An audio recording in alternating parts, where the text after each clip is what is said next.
This is the Relevant Podcast.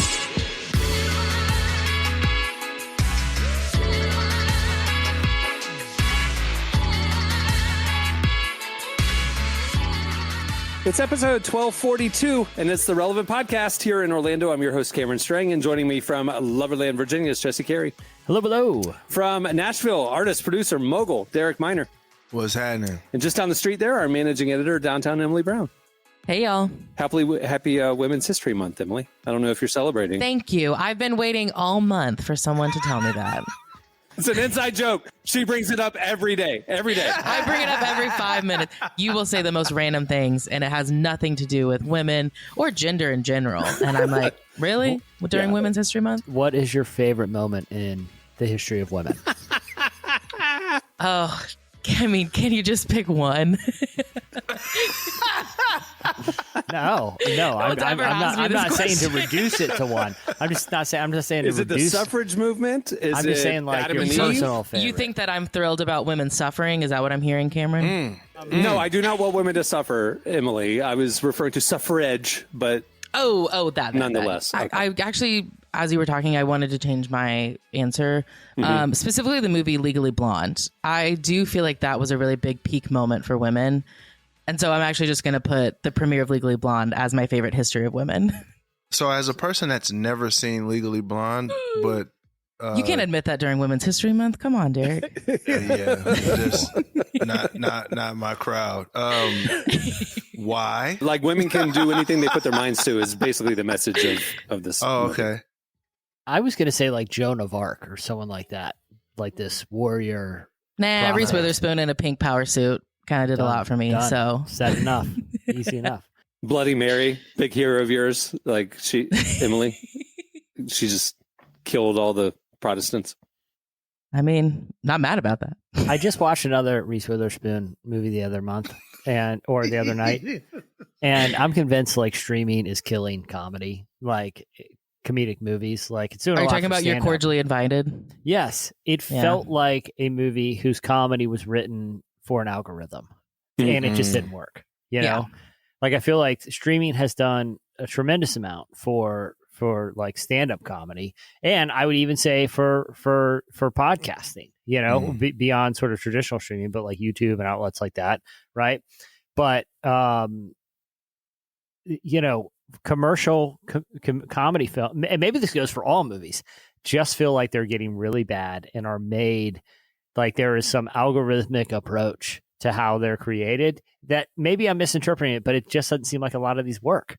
Are you guys on the same page? They're made for trailers, it feels like almost. You know? I just saw a post. What was the Russo brothers? Is that the the Electric State? Yeah. That movie. Yeah. That movie that just flopped. Yeah, I just saw him quoted saying, if you're going to complain about the algorithmic approach of movies these days, because he's saying, I had to do that terrible movie the way I did it because of the platform. I mean, like, that's just what the restrictions of it now. He's like, if you don't like that, do something about it. Like, unsubscribe from Netflix and watch movies in the theaters. And like, he was basically telling the audience, don't blame me for making a terrible movie. It's your fault. That's what he basically said.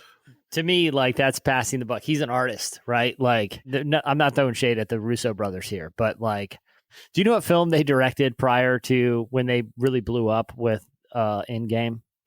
Because they directed Endgame, Right. and that was sort of the thing.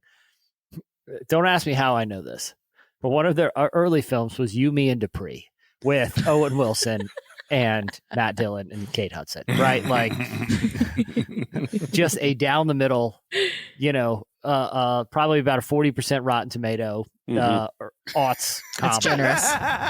Okay. Wasn't bad, wasn't good. It was a movie. I don't think I need. It was a Friday night, you know, you're going out with I don't friends. need the just go director see of it. You, Me, and Dupree lecturing me on commerce and art here. Okay. I like You, Me, and Dupree. I actually think it's an underrated comedy. I will say this as a creative, though. There is a little bit of, I don't know if it's perceived or if it's actually true, but there's a part of you that's like, in the past, it used to be, okay, let's make this amazing piece of art. And you were making for the theaters, but now you're making them more based on people's personal habits. And the easiest thing to draw to is like the sensational or like the weird. So I was talking with my nephew about this today, like even the music artist back in the past, like you could actually create this art, people would invest in it, and it would get time and investment for the culture to the culture would actually react to the art that's being created as opposed to the art reacting to culture right now. And I think just the way the speed of things are, it makes it a lot harder to do that. And then another thing that Mr. B said, which I mean, he's one of the biggest creators on the planet, he said, every time you say algorithm, you have to replace algorithm with audience.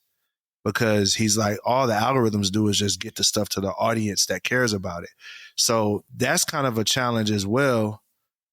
Because in the past, we used to be able to just funnel all movie listeners into the movie theaters. And then the stuff they went to see, you knew was going to work. And the stuff they didn't, you didn't know was going to work. Now, how do people even consume movies now? I mean, you got Netflix, you got Disney Plus, you got YouTube, you got Tubi, and it's all different listeners and all different people. It's hard to pin all those people down and make something that all of those people like. So it's a challenge. It is a challenge. I will, just along these lines, I know people don't want to hear us, talk too much about AI, but I feel like this puts a bow on our little. Have you guys heard about Staircase Studios? Mm-mm.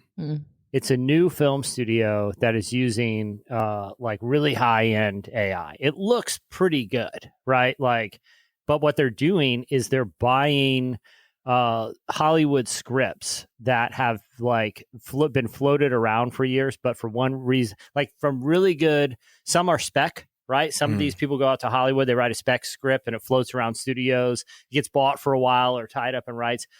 But there's a whole list of these scripts that are evidently incredible scripts from screenwriters that just ended up never getting made for one reason or other.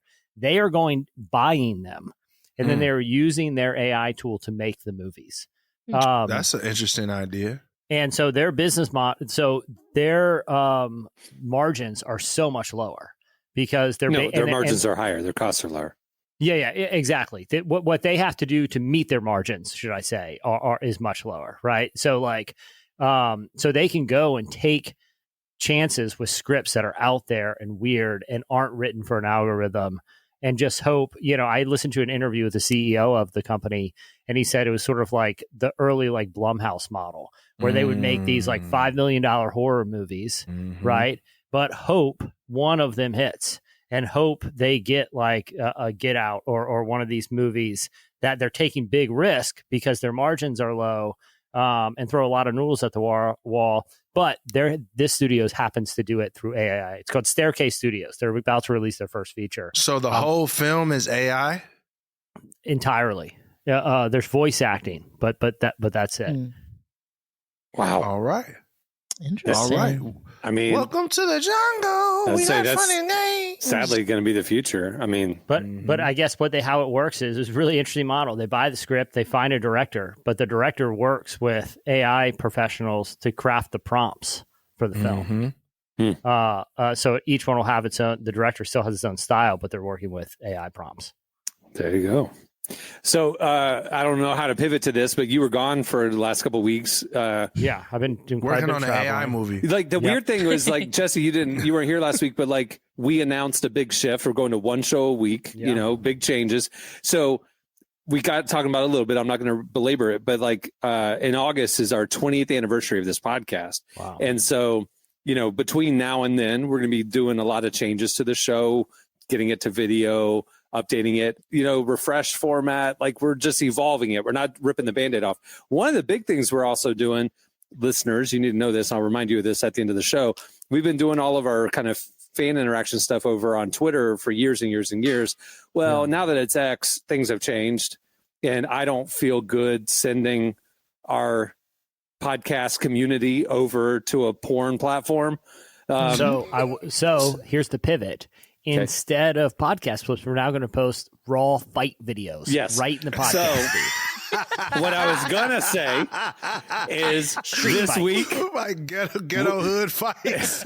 This week a lot we of that on launched X the these Relevant days. Podcast Instagram account and Threads account. So on IG, we'll be posting more video from the show, more clips from the show. This is where the question of the week will live, all that kind of stuff over a Relevant Podcast IG. Go follow us, everybody, and on Threads. So anyway, updating the show, kind of refreshing, moving forward, and I roll it out, new format, we're coming out every Friday, and Jesse's not there. So I'm sorry. I was traveling. Thanks a lot. But I know. I wasn't aware of, Thanks a lot for having a life and doing other interesting things. How dare you?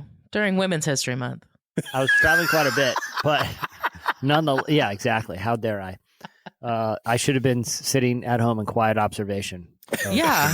Yeah. Recognition and watching Legally Blonde on a loop. Watching Legally Blonde with scented candles. As we all should. That sounds like a delightful evening. That's how we celebrate. Yeah, exactly. But I had a couple flights, and that one was very early in the morning, and one was very, very late at night.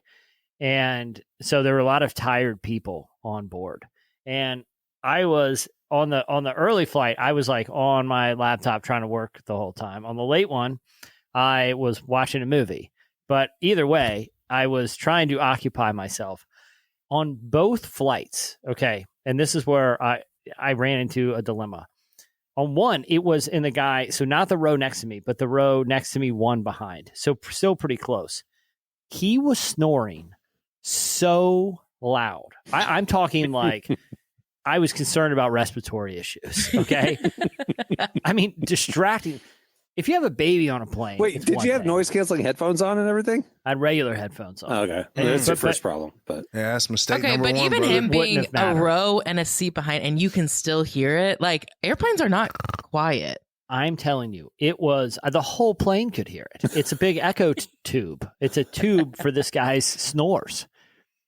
I didn't know what to do. Like in that scenario, because it was driving me crazy. I mean, it was so loud. What would you guys do in that? Was he directly position? behind you? Can you like drop the seat back and kind of jolt him awake? He was one row over, but the problem is he was on the window seat, right? So at one point I got up and I thought maybe if I trip and hit the row, it'll jostle him. So I do that. But it's a nice new a plane and me No jostling. Yeah. Those seats are not jostleable. Did you ask seem this like flight attendant? Is there anything we can do about this? Yeah, she said no. She said no. She didn't want to wake him. It was put matters in my own hands. And did you happen to have a long stick or a broom handle nearby? Usually I carry a long poking stick when I travel. Yeah. I know that. That's why I asked. Did you bring it? Or sometimes just a wire. That's a fight waiting to happen.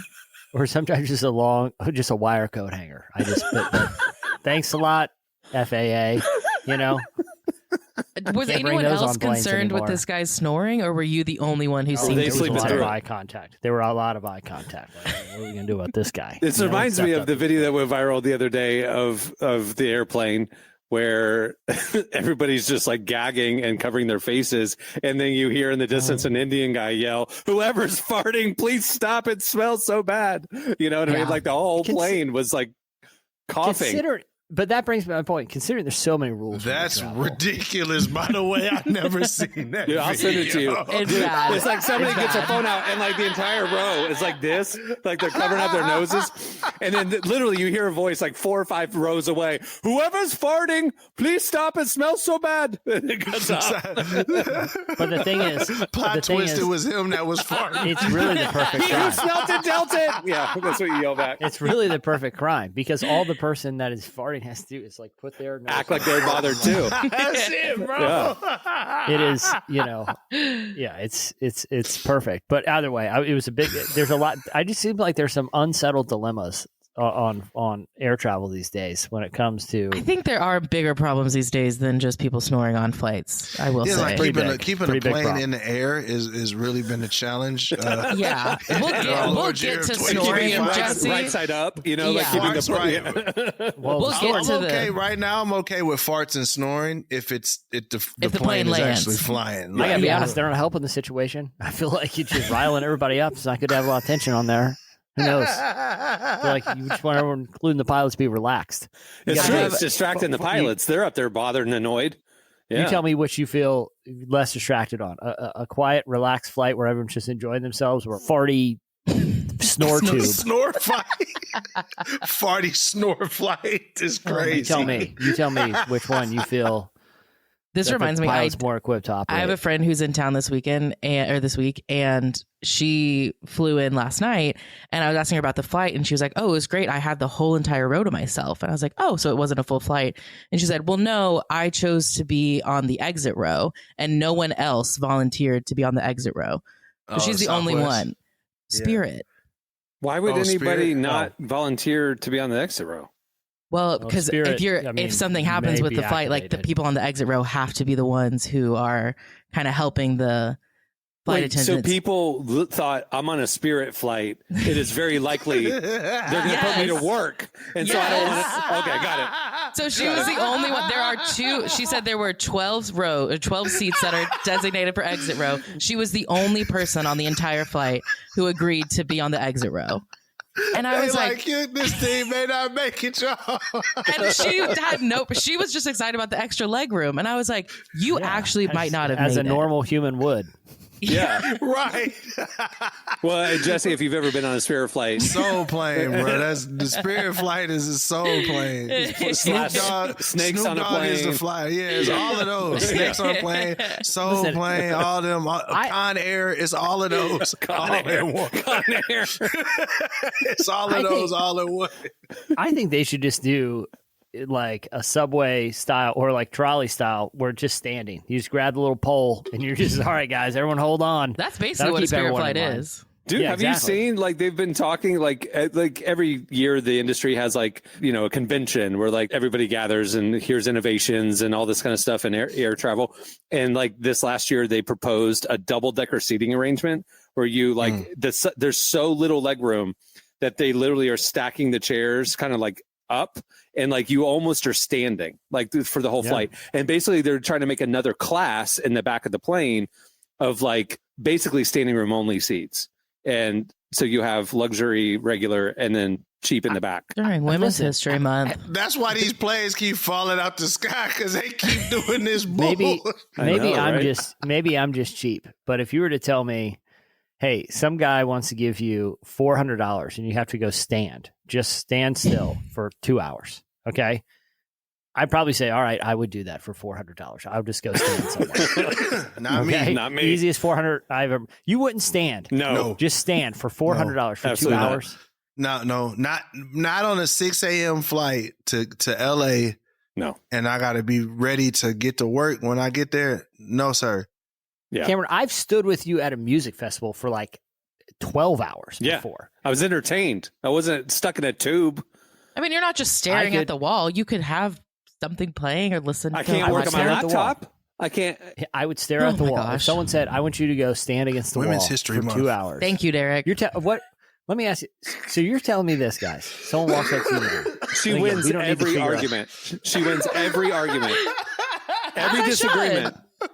If we have two different ideas of when to post the IG post, hey, what about 4 o'clock? No, what about 7 o'clock? And I'll say, no, I think we should do 7. She goes, during Women's History Month, you're really going to mansplain to me why 7 is better than 4? And I was like, no, that's why we're posting at 4 o'clock. This why Donald Trump won.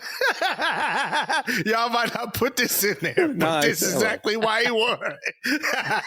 Emily, I'm gonna give you deference on this one because what is the price?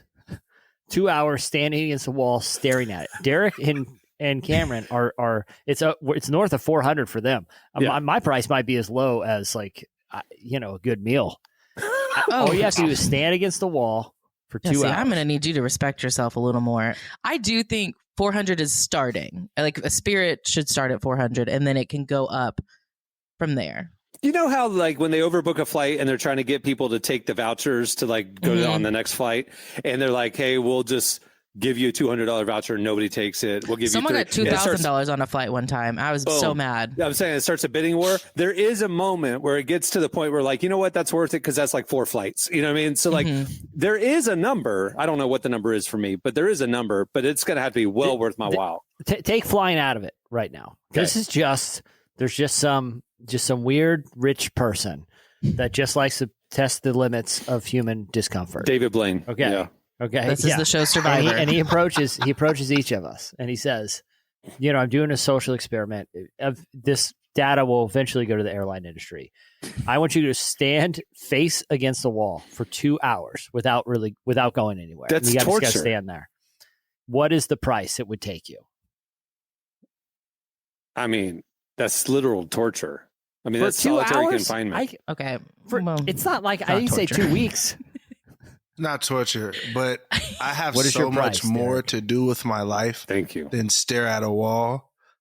I'm just not going to do it. I'll be I honest. do it right what I'm now. hearing from Derek and Cameron is that out. you guys are afraid to be alone with your thoughts for 2 hours. Whereas No, I that's think not what you're hearing. Jesse and I would have a thrilling time making up Very stories. meditative. I wish Yeah. someone would pay me to stand up That's against the not wall what for you're 2 hearing. hours. and I don't All have I'm to do saying anything. is, I'm not going to pay to be on a flight and stand up. No. Maybe it's just because I'm old or whatever. Yeah. I've worked too hard in life for that to be. Oh, right. What's Old, going on? bougie, and got some money. Yeah. Maybe that's what it is. But there ain't I don't see a scenario that I'm going to stand up on a plane. $10,000. Oh, sure. Yeah. There we go. Sure. I said there's there a we go. number. But see now we're adding value to the bank account now. Okay, $400 ain't. Sure. I'm cool with 10 racks. Right. we Now I'm cool. working. I just worked for 10 grand. You know what I mean? That's a job. We just took a quick little situation. Understand. This rich white man wanted to give me because you don't want no black dude gonna ask that question. It had to be a rich white guy. Rich white man asked me, was I gonna stand up against the wall for 2 hours? Yeah, I'll take your white boy. I'll take white people money for sure. Yeah. 10 grand. There we Yeah. go. There's a number. All right. We can ask Jenn Johnson that when she comes on later. Mr. Beast, 10 bands from Mr. Beast to stand up against the wall is mine. Yeah. This weird person very curious about physical discomfort. I would be like, sweet, I don't have to do anything for 2 hours. I just have to stand here. That seems like a nice break for me. Let's do it right now. Oh, that's true. Because you got a busy life, a busy household. You're always go, standing go, there go. like this? You're craving solitude and quiet. Not me. I work alone from home. I'm like, I ain't craving solitude and quiet. So, yeah. Jesse just did a Zen pose when you said solitude and quiet. No, He said, I'm just thinking about this. "Woosah." I'll pay $400 to be able to get 2 hours back.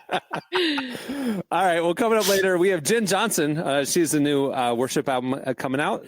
At the end of the show, right now, it's March Madness. You're full on March Madness. So we have Mascot Madness coming up. It's literally, here's what it is, guys.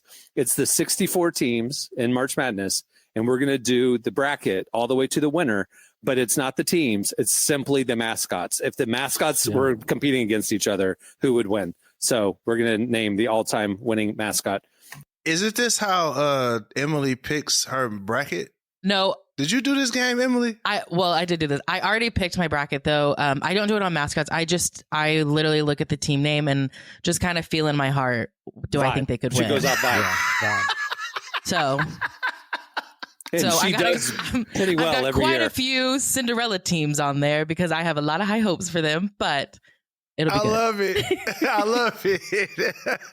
She was very excited to tell me one evening that she Yeah. ended up picking the same champion that I did. And I was like, I don't know if this is a good omen or a bad omen, but you know. Hey, I normally you do did pretty all good. that work.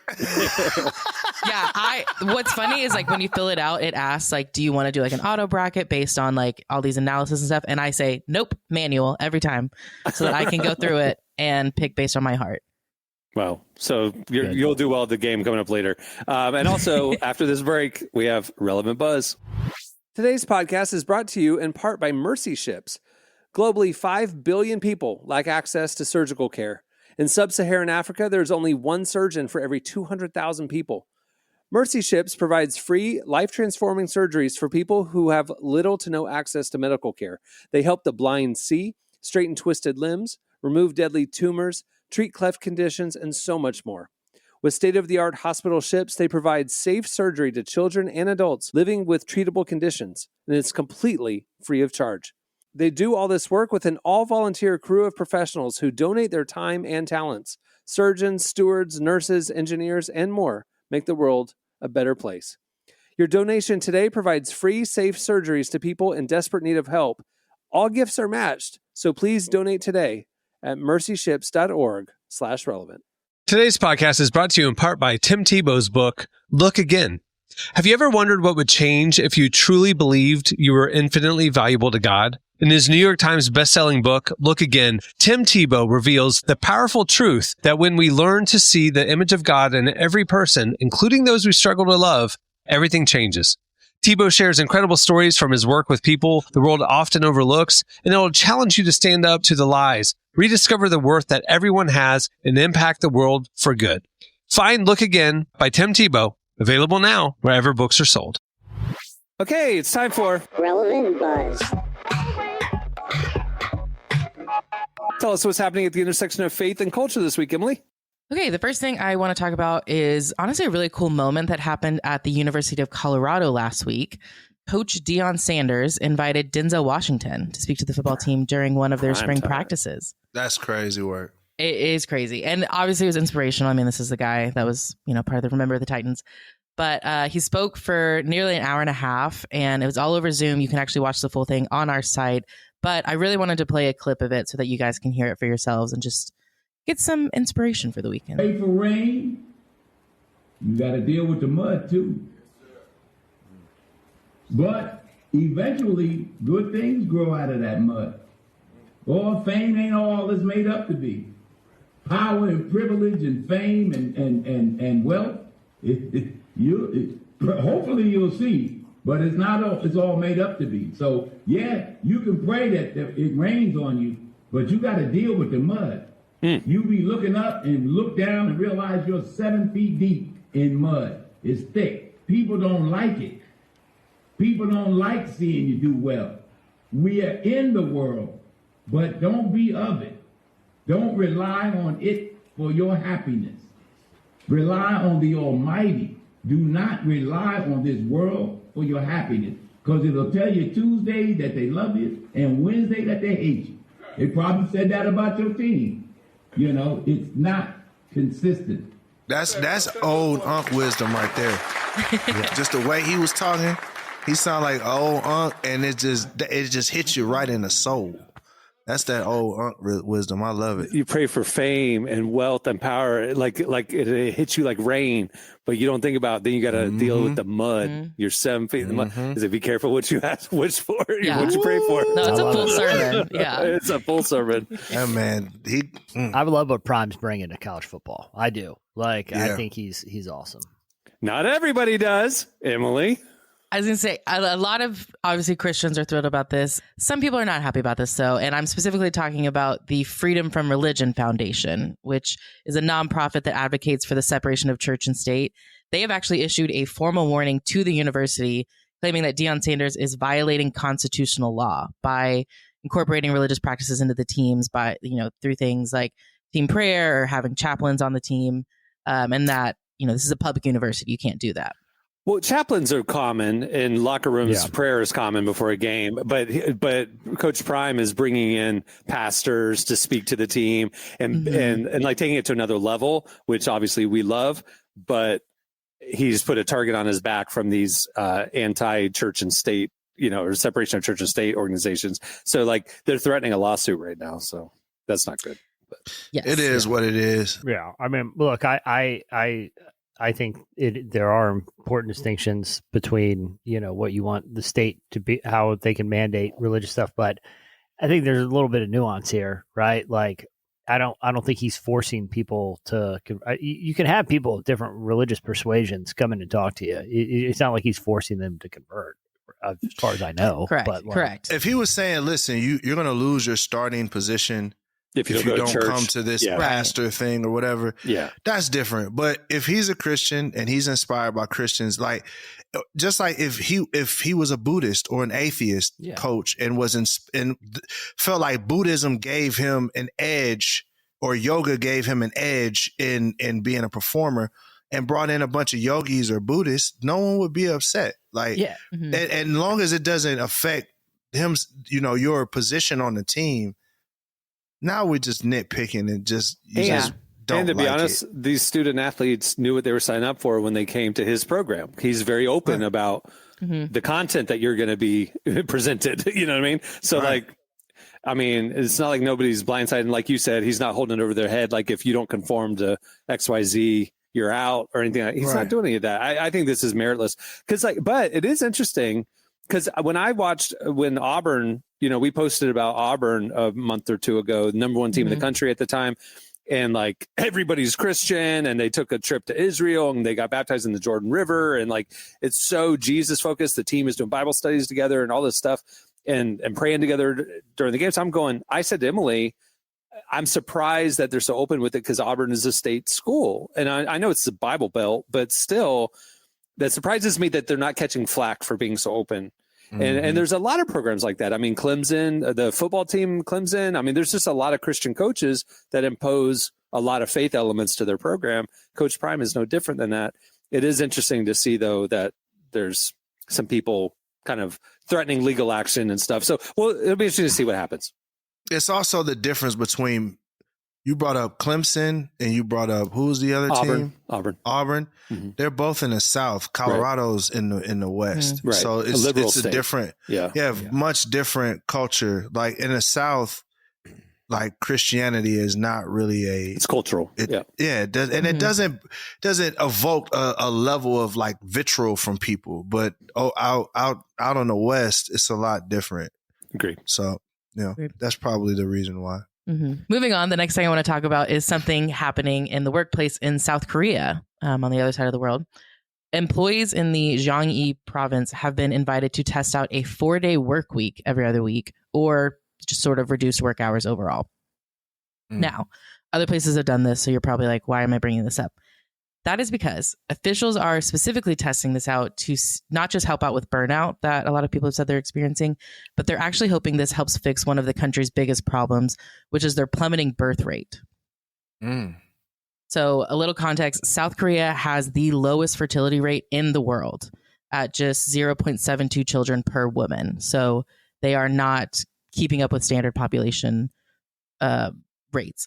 And isn't it that the average work week there is also 67 hours a week? Is that right? Yes, a few years ago. Oh, yeah, they ain't got no time. They ain't got no time to get to it. That's what I'm saying. And so the government is saying, we have a problem. We need to do a 4-day work week to strengthen families and have people go on dates and make more babies. That's literally what the government is saying. Or have time to raise your kid or find childcare. A lot of women in South Korea especially have said that they feel like they have to choose between having a career or having a family because there's just no way that they could do both. And so I'm with you, to your point, Jesse, the government sees that and is trying to do what they can to remedy it by adjusting work hours. Get these folks a break. Work less, make more babies. There you go. Don't sound like a win to me. Lord, I've seen what you've done for others. We need to start bringing that back over here. You know what I'm saying? You know what? You bring up a good point, Derek. Cameron, let's actually talk later about some stuff. Well, hold on. If you hold on, Emily, are you saying publicly that if you have one less workday every other week, I might get a boyfriend? Go have babies? Oh, okay. No, I think I could just finally meet a man. I think that's what we're trying to get to. So it's a work schedule issue. Got it.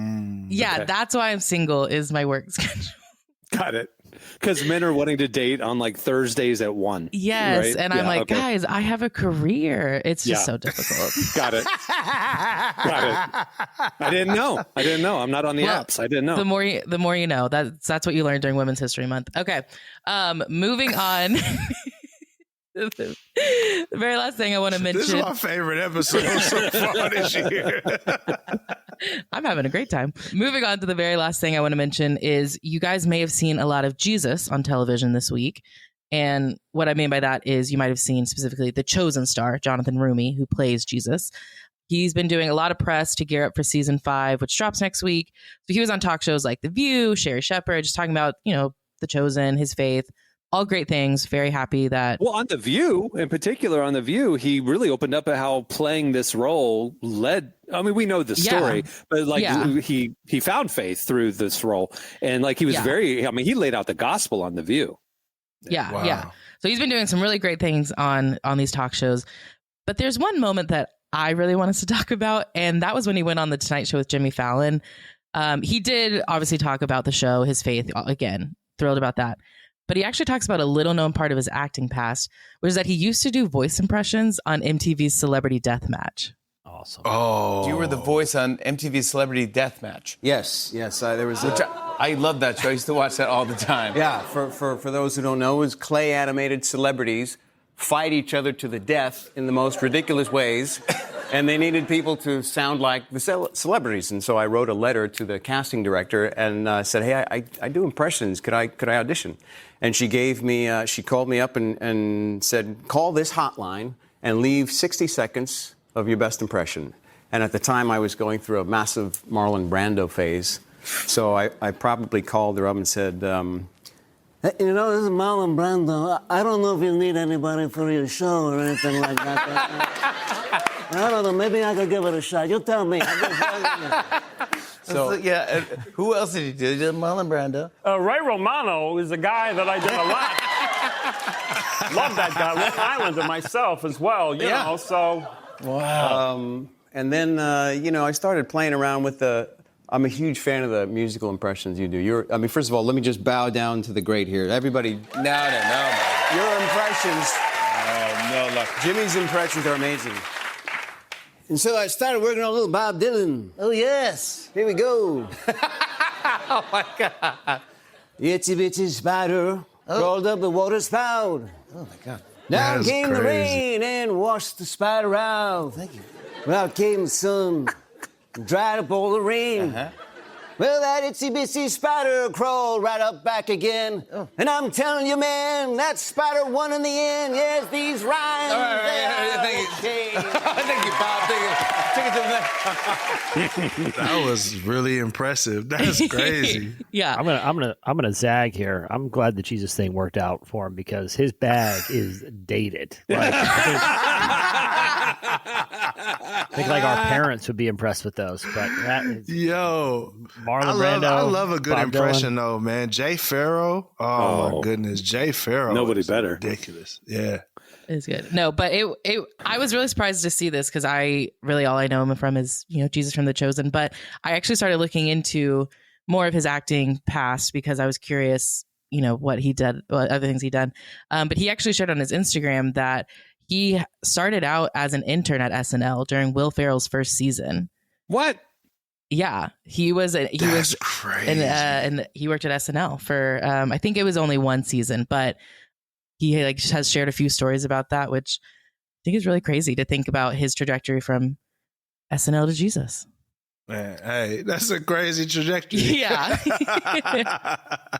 I just think it's so funny that I saw a lot of platforms and Christian accounts resharing him with these heartfelt stories about faith on The View and other things and relevant posts. He was on Celebrity Deathmatch. Of course, that's the one that we posted. And he can still do impressions of celebrities that were relevant in the late 90s. Ray Romano. I was going to say the Ray Romano one. Sorry. You liked it?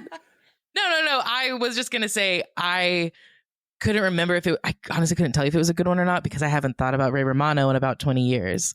So during Women's History Month, you would say that. Unbelievable. Proudly, I would say that I have not thought about Ray Romano in 20 years during Women's History Month. Ray Romano, man, that holds up. It holds up. It doesn't hold up as well as King of Queens. That holds up better. But I do love King of Everybody Queens. Loves Raymond is really good. Does hold up. It's on Peacock. All right. Well, that'll do it for Relevant Buzz. Make sure to check out relevantmagazine.com every day where we have a lot more of that. Thanks, Emily. You're so welcome. All right. Stay tuned. Up next, Jenn Johnson joins us. Today's podcast is brought to you in part by John Mark Comer's book, Garden City, a book that speaks to the tension we all feel between work, rest, and purpose. The New York Times bestselling author John Mark Comer takes us to the scriptures to identify what it really means to be human and flips the script on the idea that who you are matters, not what you do. He shows that God created us for meaningful work and meaningful rest. Both matter. This book helps you ask and answer the big questions. Does God care where I work? Is there a direction for my life? So you can discern God's heart for your calling, your rhythms, and the way His Spirit wants to shape every part of your life. If you're longing for purpose and a more grounded way to live, check out the new hardcover edition of Garden City wherever books are sold. Well, today's show is brought to you in part by the new book, God, the Science, the Evidence. We talk a lot about faith, but how often do we talk about science in the same breath? You might be surprised to discover just how deeply the two actually agree. For centuries, science has been used to dismiss the idea of God, but today an intellectual revolution is underway. Modern discoveries in physics, cosmology, and biology are consistently revealing the same truth: creation isn't an accident. That profound reversal is what engineers Michel-Yves Bolloré and Olivier Bonassi investigate in their international bestseller, God, the Science, the Evidence. This book is a rigorous, evidence-based critique of materialism, inviting you to explore over a dozen scientific, philosophical, and historical domains. It shows that what was once seemed impossible, that science could point to a creator, is now supported by a vast and convergent body of evidence. With over 400,000 copies sold in Europe, this book is sparking a global debate. It's thoughtful, fascinating, and a powerful reminder that reason itself affirms the existence of God. Learn more and find out where you can purchase your copy today by visiting godthesciencetheevidence.com. Today's podcast is brought to you in part by Erwin McManus's book, The Barbarian Way. Some books don't just inspire you, they confront you. The Barbarian Way, now celebrating its 20th anniversary, is one of those books. If you felt the pull of God towards something deeper and wilder than the safe, predictable version of faith that we settle for, McManus reminds us that following Jesus was never meant to be tame. It's meant to awaken courage, passion, and purpose God placed inside us. He draws from the wild stories of Abel, Noah, Moses, Rahab, and others to remind us that following God wasn't meant to be tame. Safe faith isn't working. Step into the story God is writing for you. Choose passion, choose boldness, choose the Barbarian Way. Available now wherever books are sold. Well, today we're joined by Jenn Johnson. She's a worship leader, you know her, and the president of Bethel Music. She works closely with the Bethel team on all their projects, but as she tells us, she's been focused on more than just Bethel's music lately. She's also been rethinking what worship looks like in all areas of our lives and how rest and obedience are just as important to our daily walks. Jenn talks to Emily about all that she's been learning, and she also teases some exciting projects she's working on in the future. Here's our conversation with Jenn Johnson.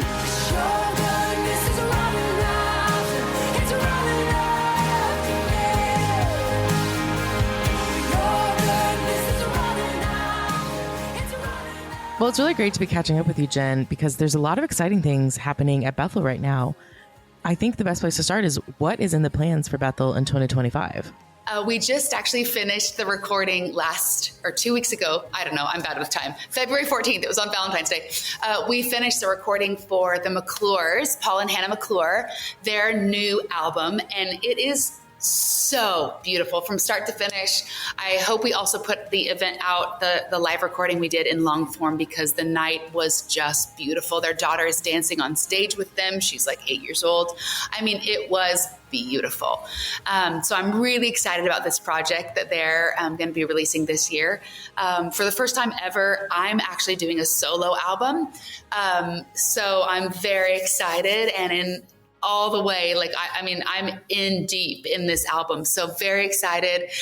There's going to be a lot of beauty, a lot of color, a lot of flowers, and just different songs that I've written throughout my life that I'm collecting into this life album, as I'm calling it, because it has a love song to my husband on it. It has a love song to my kids on it. It has a song about a challenging time in my life where I was just really frustrated at God and didn't understand. So there's a lot of different songs. And then, of course, it's me, so you got to have the corporate worship songs as well in there. But I'm very excited about this mosaic of an album that I'm working on.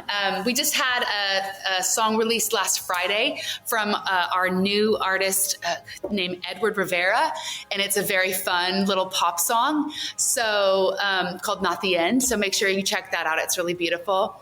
And there's just so much. I think every single artist on our label right now is working on something that is going to release this year. So it's going to be another full year of good stuff coming down. So can't wait. Why did you decide that this was the year to release your solo album? You know, I've had things in my life, like writing a book and doing my own album, that I'd love to do a podcast one day as well. I've kind of got a few things that I would love to do, and I just kind of wait for God to give me the green light on things. And so it's just felt like that with this, that now is the time for this album. And so I am like, all right. So I haven't given it my everything, because we've got so much stuff going on, but I've made it to be a priority where I'm working towards it. And it's been a really fun journey with God. So I just felt like the Lord just said, all right, go girl, it's time to do this one. So I just try to do whatever he highlights as my green light. And so the album happens to be it. So it's going to be fun. And I know just a few weeks ago, Bethel released their latest album, We Must Respond. What was the message you were wanting the church to hear with that project? This album was a funny one, especially with the title being We Must Respond. You know, it's not a song title or even a lyric in any of the songs. It's just a phrase that our community really just caught onto. And it was something from my father-in-law, Bill, had said. But for all God's done with us and for us and through us, and from the beginning of creation, the cross, how could we not respond? There's a verse in the Bible that said they sang responsively to the Lord. And I think that's our daily invitation as believers, is to take time before God every day, obviously in his word, but just thanking him for who he is, all that he's done, what he's about to do, and just making sure that that is a part of our daily offering to the Lord. I'm reading Numbers and Leviticus right now, and there's just so much. Obviously, we don't thankfully have to kill a lot of animals on altars anymore, because but I'm just really just diving into the intentionality of offering and the intentionality of giving thanks to God and glory to God and offering to God every single day, and not letting a day go by where you don't. So I think that's a big theme of the album. And then, we encourage every listener of this new album, We Must Respond, to take the entire journey. Start at the first song, take an hour, and sit down and just listen to the entire album as a complete body of work, especially the first time you listen to it, to really just hear the actual full message of what we feel like the Lord is saying. Because each of these songs, all the lyrics really do tell a story of what we feel God is saying. So.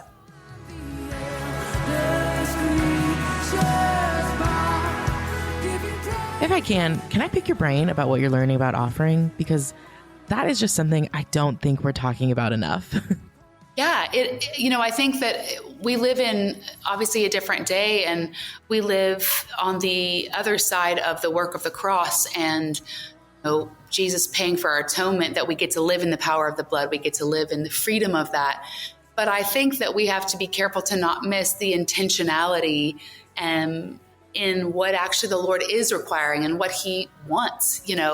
If you study the 7 words for praise in the Bible, they're actually action words: to bow, to kneel, to kiss, to dance wildly. And so God is really specific about what he likes and what he doesn't like. And so I think that we need to be attuned to what that is. And even though we're not having to make these sacrifices of animals anymore, there is a sacrifice daily still required from us. So I'm leaning into that. Even something for me personally, with our whole team here at Bethel Music, even this morning, just really communicating to our team the need for a Sabbath and what does that look like? We live in a world where we work from home a lot now, or we're doing kind of things constantly, especially if you're in the ministry, it feels pretty constant. And so I've just been encouraging our team, hey, we need to make sure that we actually protect one day a week. Obviously, sometimes for us, that can't be on a Sunday because we're all working Sundays at our churches and ministry. So that's got to be different. But I just championed our team today that we need to really make sure that we have one day a week, and maybe it's different for all of us and it can't be the same day because of what we've all got going on, but that we would protect it and make it holy. I circled in my Bible this morning quite a few times in one chapter, and they did no work, and they did no work, and they did no work. And so I think in our our fast-paced culture of constant and especially if we do anything in the events or ministry space, the pressure can be to just be on always. But I think the Lord's pretty clear that we need a sacred day to be off. And so I'm just championing our team that we've got to really work to protect each other and also to make sure that the Sabbath goes on our schedule and that we work to keep it holy and do no work.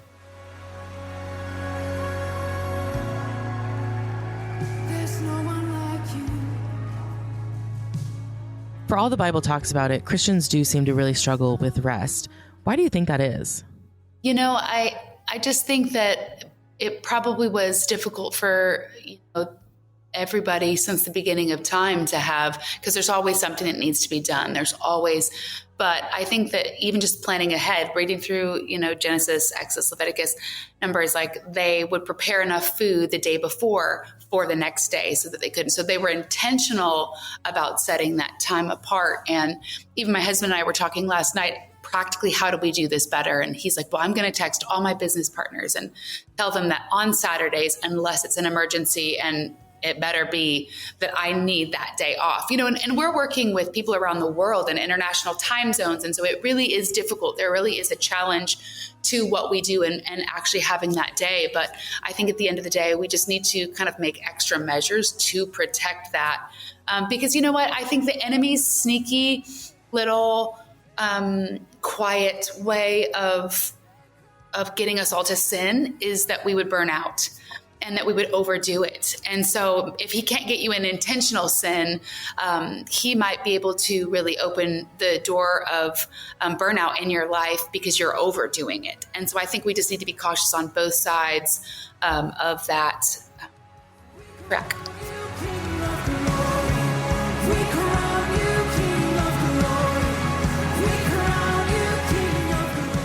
Do you have any advice for younger Christians who are stepping into adulthood and leadership roles?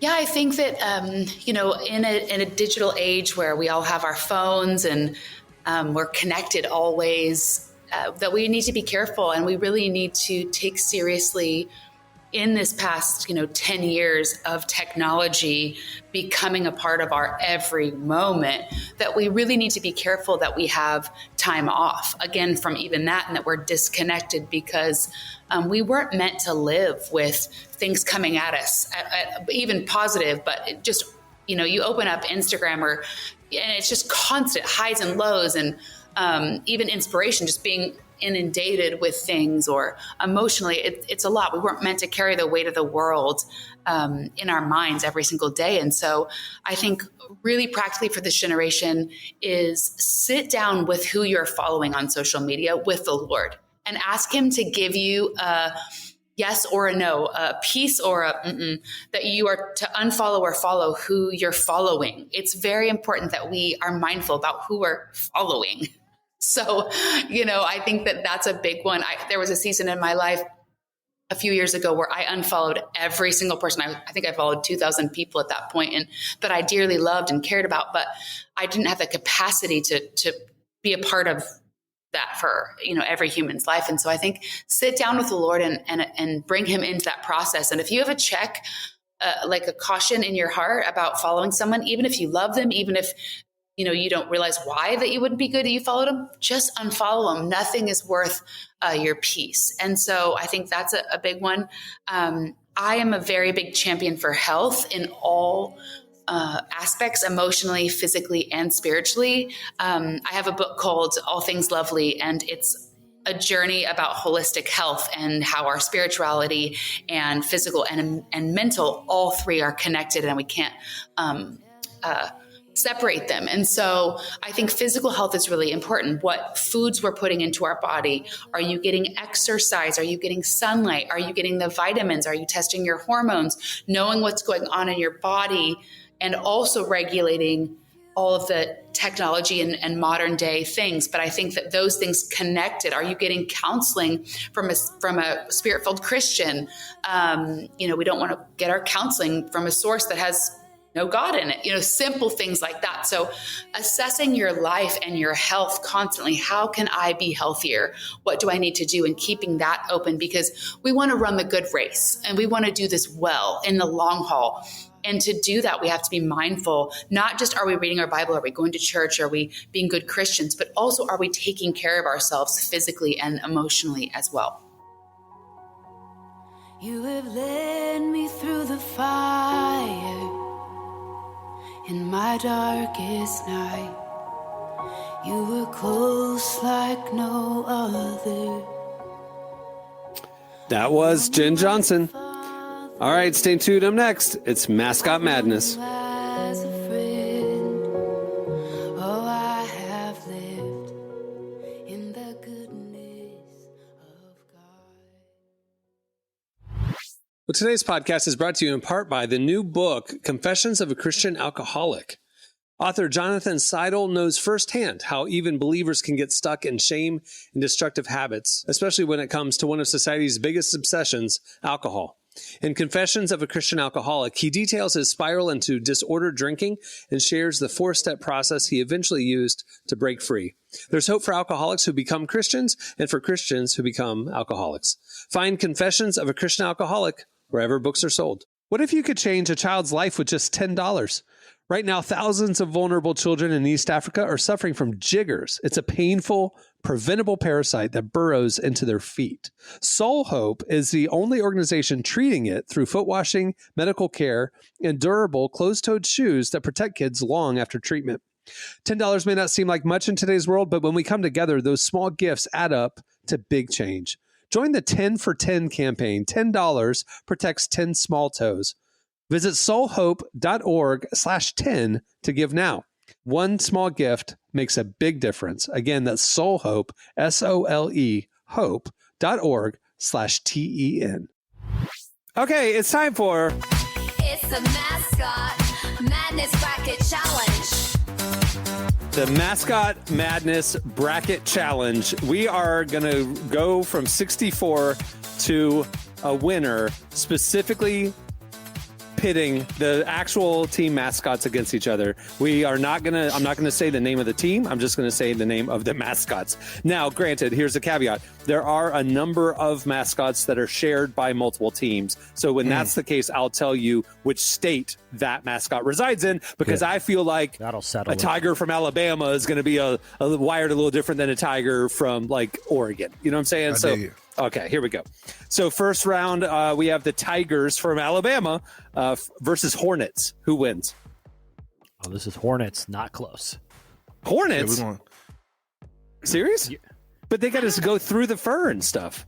You know what, though? I do feel like them being tiny. Are they battling each other, actually fighting? Yes. Yeah. Yes. This is a battle. Who emerges from this battle? You put a bunch of Hornets in a room. Who said it's multiple Hornets?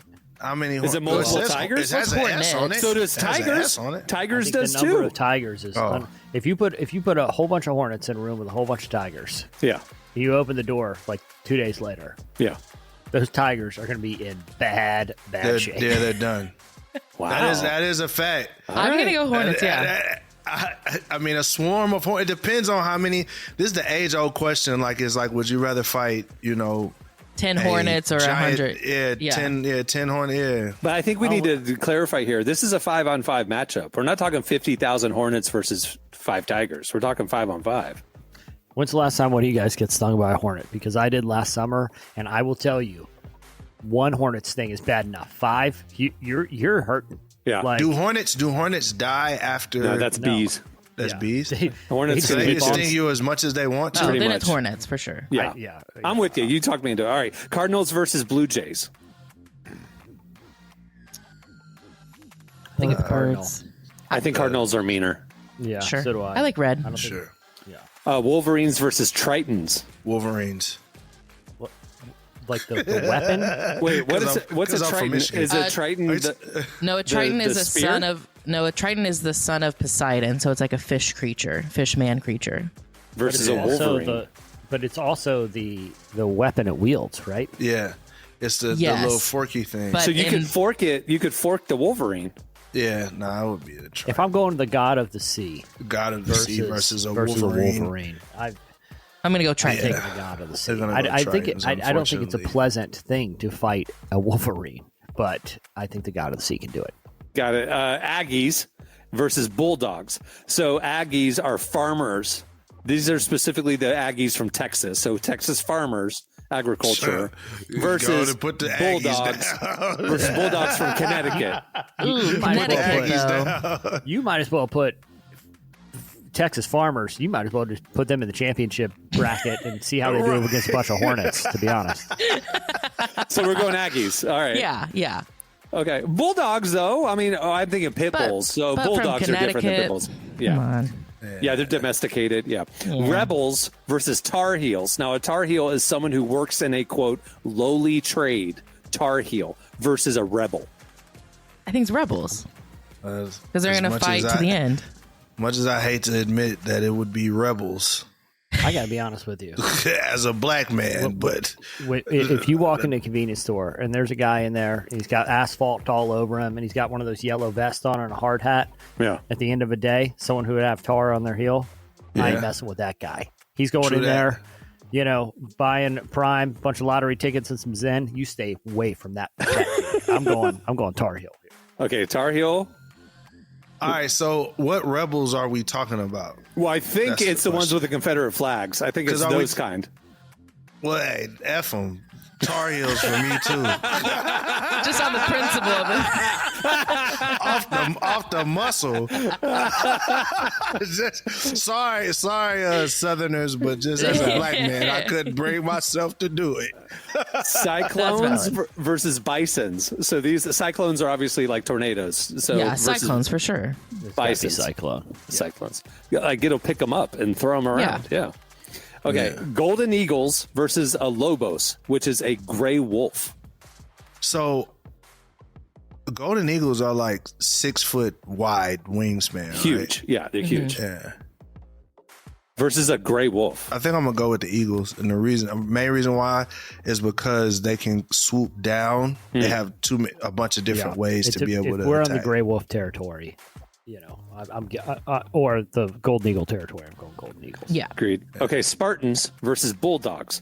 So again, multiple. This is the Spartans from Michigan, bulldogs from Rhode Island. Spartans. Blue Devils versus Mountaineers. So we have the dark arts versus a hillbilly. Yeah. Hey, look. The Blue Devils. Yeah. I'm going the hill people, but you guys they're crafty, right? No. They got incantations too. A mountaineer is technically someone who is climbs summits like high peaks. But either way, we'll give you the Blue Devils. I think the dark arts gonna win that one. Bulldogs from Mississippi versus bears. Bears. No question. No content. Ducks versus flames. That's dinner. It's rotisserie. That's literally rotisserie. We know how that one ends. Meal. Flames. Okay. Wildcats versus zips. So these are the Wildcats from Arizona, and a zip is a kangaroo. Listen, kangaroos, I've heard they can they're jacked. I'm taking the kangaroo all day. Zips. All right. I agree. Have you seen Shane Gillis's impression of the, he tells the story of when he went to Australia and fought a kangaroo. This is too native for me, bro. I'm out on that one. Jesse and I saw, this is no lie, years ago, we told the story a million times, Derek, halftime show at a Magic game in the 2000s. It was Stuff the Magic Dragon in a boxing ring with big comical boxing things, boxing an actual live kangaroo, like one of those boxing. Boy got knocked out, didn't he? We were like, oh, this will be crazy. Jesse, it was the saddest thing. We all felt icky after. It was like, this is animal abuse. And that kangaroo had lost some muscle mass while locked in that cage all those years. It was really sad. Oh, the kangaroo beat the brakes off the mascot. It was so sad. The mascot beat the kangaroo. It was sad. It was like a sad, sickly zoo animal. It was so sad. Anyway, why would you tell that story during Women's History Month? Well, it was a male kangaroo. I think you'd want to see it. All right. Cougars versus Rams. These are the Cougars from Utah. So, if you've seen what kind of Cougars are we talking about? The Secret Life of Mormon Wives. Yeah, women? They're all blonde. They have a lot of filler. Versus Rams from Virginia.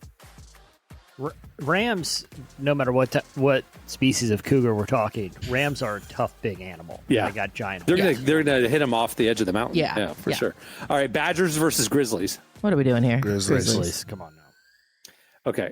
Crimson Tide versus Colonials. I'm sorry. The Gales. Yeah. Gales versus Commodore. And I don't mean a lady named Gail, a whole bunch of people named Gail. I mean a Gaelic person. So like what is a Gaelic what if person? It's a Gaelic naval officer. I think this is a 50-50 shot. Versus a Commodore, yeah. Naval officers I'm going Commodores Yeah. because I'm in Tennessee. That's how we get Sometimes they down. have sabers with them. All right. Crimson Tide versus Colonials. Oh, the Tide is wiping out the Colonial. Yeah. Yeah. Yeah. Gators versus Spartans. These are the Spartans from Virginia. This is shout I'm gonna out go Norfolk Gators. State. Norfolk State, right down the street. 16 versus 1 seed. Norfolk State, HBC. Just hired Michael Vick as their football coach. Big news around here. I like, but I'm you going know to how some crazy games this year. Spartans I'm are? going I like Spartans. A gator? But a gator? We eat it alive. Chomp, Spartans chomp. have armor and weapons. Yeah, exactly. And gators have teeth. I've seen. Oh, so do Spartans. What does that have to do with anything? I've seen the Florida equivalent of a Tar Heel beat a gator with like a broomstick with ease, and like a pillowcase. Have y'all watched 300? Like, yeah, you're right. I've seen a Tar Heel with a pillowcase easily take out a gator. You're telling me a Spartan? Honestly, just and walking away. I mean, I've been to Gatorland, countless times, and they have a gator wrestling exhibition, and you can literally get on the back of a gator and hold its mouth shut, like because its strength is clumping down, but it can't open its mouth very strongly, so you could literally hold its mouth shut and just cut its head off. All right, Huskies versus Sooners, which a Sooner is a settler in the Old West. but them Huskies they're like Wolves. huge, right? They're like yeah. huge Yeah. wolves. You gotta go Husky. Yeah. Okay, Husky. All right, Yeah. Tigers from Tennessee or Rams versus Colorado. Back to the Rams. Rams. Big. Terrapins. You think a ram would beat a tiger for real? I don't know. I might Full go head of tiger. Full head of steam. Open field. I guess if you're talking open field or like cage match. Cage match, I'm going Tiger. Open field, I'm going Ram. I think a tiger could come up on the side of a ram and eat it like an antelope. I was gonna say think the a tiger claws. eat Yeah. yeah. All right, we'll go Tiger. I think tiger. Terrapins, which is a turtle, versus antelopes. That's a draw. This is They both are just a exhaust each sleeper other. here, buddy. Tigers from Missouri versus bulldogs from Iowa. Tiger. Those are those free-range bulldogs, though. All right, Tigers. Yeah, tigers. All right, Red Raiders versus Seahawks. Red Raiders have guns, so I'm gonna go Red Raiders. Yeah, they're well armed. There it is.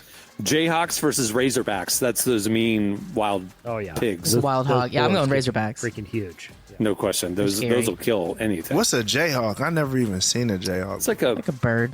It's a big bird. It's in Kansas. Red Storm versus Mavericks. Again, a storm. What's a Maverick? Yeah. Is it A cowboy. They're like You ain't the beat Mel nature. Gibson film. Yeah, I'm going Red. Get electrocuted. Cougars again, goodness gracious, versus Cougars. So it's Cougars versus Cougars. So this is Texas Cougars versus Illinois Cougars. I'm going to go I with think Texas Cougars. Yeah, I think anything coming out of Texas, I give pretty good. I've seen Texas Cougars, and you ran away from them. It's a new show on Peacock. We got another one, Bulldogs versus Bulldogs. Bulldogs from Washington State or Bulldogs from Georgia? Georgia. They got that grit. Yeah. Tigers from South Carolina versus Cowboys. Tigers. We all agree? Yeah, I think I would agree. Boilermakers versus Panthers. Panthers. What's a Boilermaker? Someone The who guy makes who blood. works in a steam engine or Boiler something. room. Yeah. Oh, yeah, it's a Panther then. Yeah. Fighting Illini, which is just a person from Illinois, versus a musketeer. So a fighting Illinois resident versus a musketeer. With the sword. I'm taking the Musketeer. Yeah, I'm rocking Musketeer. with the Musketeer. I don't know. You been to Southside Chicago? I mean, they can fight, but all right. Wildcats from Kentucky versus Trojans. I'm going Trojan. I'm looking forward to a Trojan versus Spartan battle. Run back, Bruins, which is a mythological bear, versus Aggies, the farmers from Utah. Yeah, it's a B Bruins. It's the Bruins, for sure. Bear is going to win Versus a farmer. 85% of these. Yeah. Okay, a volunteer versus a terrier. Volunteer. Yeah. I ain't going to disrespect Tennessee like that. What's wrong with y'all? Round two. All right, real quick. We'll speed it up. Round two. Hornets versus Cardinals. Hornets. Okay. Tritons versus Aggies. Farmers versus mythical. Yeah, it's got to be Tritons. Tar Heels versus Cyclones. Cyclones got it. Golden Eagles versus Spartans. Spartan all day. Blue Devils versus Bears. Ooh. I think Blue Devil. Yeah, I gotta go. Yeah, they got The dark supernatural arts. stuff. Yeah. Supernatural. Flames versus Zips. Flames is gonna be. Yeah, That's a tough one to beat. Down the stretch here. Rams versus Grizzlies. I think Grizzlies. Grizzly in that one. Commodores versus Tide. The Red Tide. Crimson Tide. Crimson Tide. Oh yeah, this is gonna come down to a Tide versus Flame thing. I think. Water, versus fire. Yeah. What about the dark arts? Who knows? The Final Four might be interesting. Spartans versus Huskies. Spartans. Tigers versus Antelopes. These are the Tigers from Tennessee. It didn't matter where they were from. It was always the Tigers. Tigers from Missouri versus the Red Raiders. Again, I go back to the guns that the Red Raiders have. I'm going to go with Red Raiders. Yeah. Razorbacks versus the Red Storm. You gotta go Red Storm. Interesting. I didn't expect that one.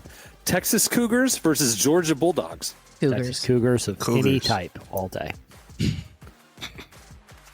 Tigers versus Panthers. This is tough. I think Tigers. Tigers. They're South Carolina Tigers. Oh, well, there we go. Tigers. Musketeers versus Trojans.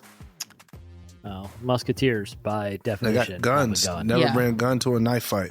Yeah. Bruins, Mythical Bears versus Volunteers. Bruins, sorry, Vols. All right. Okay. Now we are officially in the Sweet 16. Okay. Hold on. There we go. Okay. Hornets versus Tritons. Triton. Yeah. Oh, this is hilarious. Watch this. Cyclones versus Spartans. Cyclones. Sorry, Spartans.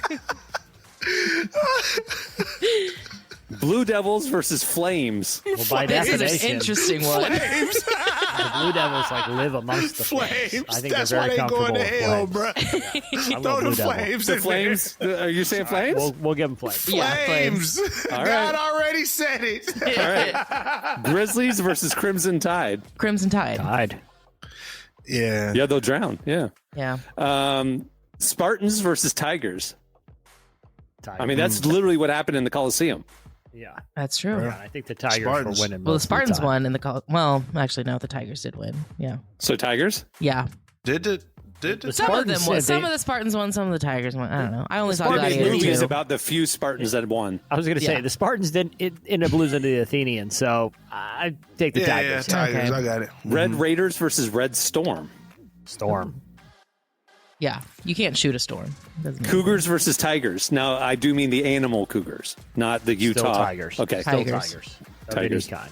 Musketeers versus Bruins. Mythical Bears. I'm going to go Bruins. Guns. I'm going Musketeers and guns. I know, but this is a They got mythological bear, so we Jesse, don't really the know tiebreaker. if the I guess physical mythological stuff bear. applies. Mythological bear. Mythological bear? Yeah. We don't know their dark powers. What is their power? Like, that's Doesn't the matter. question. That's what we'll find out. All Doesn't right. matter. Now we are picking the final four here. So that was now it's the Elite Eight. Tritons versus Cyclones. I don't even know how you even win this. I would say Tritons because I'm pretty sure I've seen them in like a water spout before. Yeah, they control the cyclone. That's how they come so out they of the can- ocean is a water spout. Yeah. They're very comfortable in that. Yeah. Flames versus Crimson Tide. So water Obviously versus the Crimson Tide. Yeah. because water puts out flames. Yes. Right? Yes. It had to be the Tide. Tigers versus Red Storm. Red Storm. Storm. Interesting. Tigers versus these are now Tigers Mythical from bear. All day. Say Tigers versus Mythical Bruins. bear. Yeah. Mythical Bears. All right. Yeah. Mythical Bears. All right. That's our final four. Tritons versus Crimson Tide. Well, again, Triton is very comfortable in any kind of tide, so it's got to be Triton. Yeah. All right. And the other matchup in the final four: Red Storm versus Bruins. Again, tough because I don't know what all special powers Bruins have, but it's I gotta be think it's Storm. got to be the Storm. It gotta be the Storm. It's got to be Yeah. the Storm. It could drown the Mythical Bear. And then our championship game is the Tritons versus the Red Storm. It gotta be and the it's the Triton. Tritons. As we've established, the Triton is home in a water spout. Fine. Congratulations, Tritons. Crazy. So what This is school? insane. What is the actual school, Emily? That is the Tritons. Oh, I'm trying to remember. University of California, San Diego. Okay, so UCSD, that's your national champion. Makes sense. I gotta go make Tritons, some there you go. changes to my March Madness bracket. Yeah, just do another one. All right. It's a mascot. Madness Bracket Challenge. Well, thanks again to Jenn Johnson for joining us today. Well, like I mentioned, we are moving our podcast communication, our podcast family over to IG. If you're listening to the show and you're still listening all the way at the end right now, make sure to follow us on Instagram at Relevant Podcast. We're also on Threads at Relevant Podcast. That's where we're going to do our interactive stuff, some behind the scenes stuff, clips, all that kind of stuff throughout the week. Be a good follow. Join us over there. Also, make sure to check out relevantmagazine.com every day, where we are covering the intersection of faith, culture, and everything in between. There's a lot going on, some great content lately. You don't want to miss a thing. All right. On that note, we'll wrap it. I'm Cameron Strang. I'm Jesse Carey. I'm Derek Miner. I'm Emily Brown. We'll see you next Friday. Have a great week, everybody. Happy Women's History Month.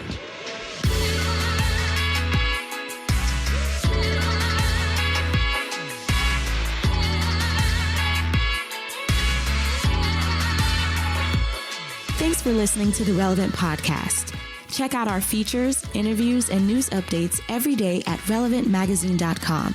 And make sure to follow Relevant on Facebook, Twitter, and Instagram for the latest. For more great podcasts, browse the shows on the Relevant Podcast Network, which you can find at our site. And while you're there, don't miss the all-new era of Relevant Magazine. A new issue releases every other month at relevantmagazine.com.